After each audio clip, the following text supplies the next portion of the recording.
अस्सलाम वालेकुम जी। मैं आपका भाई मुबीन अहमद और आपको 3 मरला सिंगल स्टोरी घर का इंटीरियर विजिट कराया जा रहा है। तो इस समय इस करके गराज में जहां पर इजीली छोटी गाड़ी पार्क हो सकती है।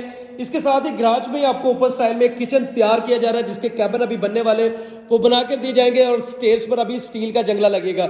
इस घर में आपको 2 बेडरूम मिलेंगे, दोनों आपको अटैच बाथ के साथ ही मिलेंगे। सबसे पहले ये वाला बेडरूम आपको दिखा दूं, टाइल फ्लोरिंग बड़ी जबरदस्त, वॉलपेपर सीलिंग के डिजाइन खूबसूरत है।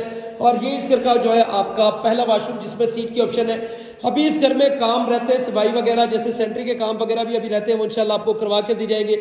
साथ में ये इस घर का आपका दूसरा मास्टर साइज का बेडरूम आ गया है। यहाँ पर भी वॉलपेपर खूबसूरत, सीलिंग के डिजाइन जबरदस्त, आपका जो है जितना भी सामान हो इजीली इन बेडरूम में आ सकता है। साथ में इस घर का वेंटिलेशन एरिया, मोटर लगी हुई मिलेगी, गीजर वाली वायरिंग। और ये इस घर का आपका दूसरा वॉशरूम जो कि सीट की ऑप्शन है।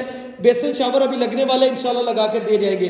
लोकेशन की बात कर ली जाए तो नूर पार्क सोसाइटी, गज्जूमत, आलू रोड, लाहौर में घर वाक़ सिर्फ और सिर्फ 32 लाख रुपए, 32 लाख रुपए में घर मिल जाएगा।